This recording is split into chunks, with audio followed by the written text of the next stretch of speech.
ዌልካም ባክ ቱ አቢሲኒያ ኢንግሊሽ። አይ ሃቭ ኢትን እና ሃድ ኢትን ሲባል የሁለቱ ልዩነቶች አወዛግባቸዋል።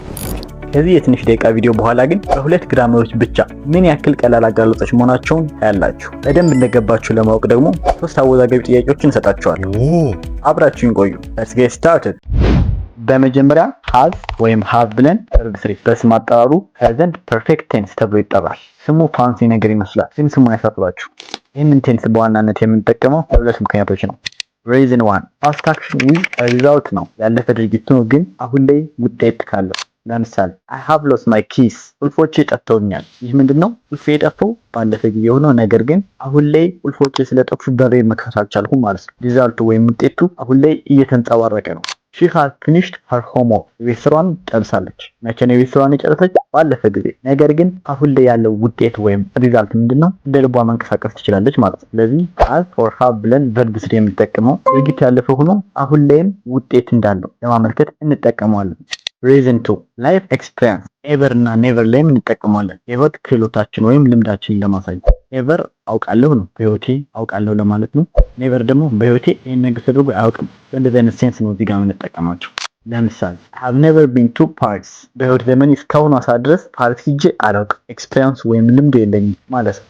have you ever seen a ghost፣ በህይወት ዘመን እስካሁን ድረስ መንፈስ አይተህ ታውቃለህ? ይህ ኤክስፒሪየንስ አለ ወይ ብለን እየጠየቅነው ነው። ሌላኛው በኔቨር እዚህ ጋር ደግሞ በኤቨር ገለጽ ማለት ነው። አጭር ፎርሙላ ሃቭ ወይም ሃዝ ብለን ቨርብ ስሪ ወይም ፓስት ፓርቲሲፕል እንደምንጠቀም አይተናል። በተጨማሪ ሳብጀክቶች ወይም ባለቤቶች ሂ ሺ ኢት ወይም ደግሞ ነጠላ ስም ሲሆን ማን እንጠቀማለን? ሃዝ። ሃቭን አንጠቀም።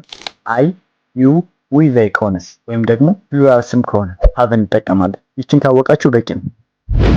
አሁን ደግሞ ሃድ ቨርብ ስሪ ፓስት ፐርፌክት ተብሎ ይጠራል። ከቻላችሁ ስሙን ያዙት። ይህንን ግራመር በዋናነት የምንጠቀመው ሁለት ያለፉ ድርጊቶች ሲኖሩ እናም ቀድሞ የተከሰተውን ያለፈ ድርጊት ለመግለጽ ስንፈልግ እንጠቀመዋለን። ለምሳሌ when I arrived at the party my friend had already left። እዚህ ጋር ሁለት ስኪኖች ወይም ሁለት ትዕይንቶች አሉ። ፓርቲው ላይ መድረስ፣ ጓደኛዬ ደግሞ አስቀድሞ መውጣቱ። ስለዚህ ቀድሞ የተፈጠረው ድርጊት የትኛው ነው? ጓደኛዬ ቀድሞ መውጣቱ አይደል? ስለዚህ had already left ብለን ገለጽን። ሌላ ኤግዛምፕል he had never eaten hen stew before he went to Ethiopia። ኢትዮጵያ ከመሄዱ በፊት ዶሮ ወጥ የሚባል ነገር ቀምሶ አያውቅም ነበር ማለት ነው። ስለዚህ ቀድሞ የተካሄደው ድርጊት never eaten hen stew ስለሆነ had ብለን ቨርብ ስሪ። በቃ ይሄ ነው ዋናው ነገር። ቀድሞ የተፈጠረው ፓስት አክሽን የትኛው ነው? had ቨርብ ስሪ ያስከትላል ማለት ነው። የሁለቱን ግራመሮች ልዩነት ነው። ፊኒሽ የምትለዋን ግስ እንውሰድና I have finished my report እና I had finished my report before meeting started። ወደ መጀመሪያው ስንሄድ I have finished my report የሚለው ምን ብለናል? ከላይ ድርጊቱ ያለፈው ሆኖ ሪዛልቱ አሁን ላይ የሚታይ ከሆነ have ብለን ቨርብ ስሪ እንጠቀማለን። እዚህ ጋር ሪፖርቱን ስለጨረስኩ ፍሪ ነኝ፣ እንደ ልቤ መንቀሳቀስ እችላለሁ ማለት ነው። I had finished my report before meeting started። እዚህ ጋር ደግሞ ስብሰባ ከመግባት በፊት ቀድሜ ምን አድርጌያለሁ? ሪፖርቴን ጨርሻለሁ። ሁለቱም ያለፉ ድርጊቶች ናቸው፣ ግን ቀድሞ የተካሄደውን ድርጊት ለመግለጽ ተጠቀምነው ማለት ነው። በቃ ይሄ ነው የፕሬዘንት ፐርፌክት እና የፓስት ፐርፌክት ልዩነት። ይሄን ያህል ቀላል ነው። አሁን ምን ያህል እንደተረዳችሁኝ እናያለን። አረፍተ ነገር እሰጣችኋለሁ፣ መልሱን ትነግሩኛላችሁ። ትንሽ ማስተዋል ካለባችሁ ቪዲዮውን ፓውዝ አድርጉት። አንደኛ she blank lived in London for 5 years። has ወይስ had?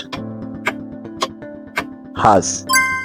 ለምን? ሁኔታው ያለፈ ድርጊት ነው፣ ግን አሁንም እንደቀጠለ ያሳየናል። አሁን ላይም ሪዛልት አለ ማለት ነው። ሁለተኛ he told me that he blank that movie። has seen ወይስ had seen? had seen።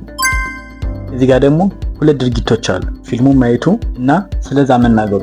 ቀድሞ የተፈጸመው ያለፈ ድርጊት የት ነው? ፊልሙን ማየቱ። ቀድሞ የት እንደነበር ገለጸለት ማለት ነው። ሶስተኛ they blank just eat lunch when we called them። have ወይስ had? had።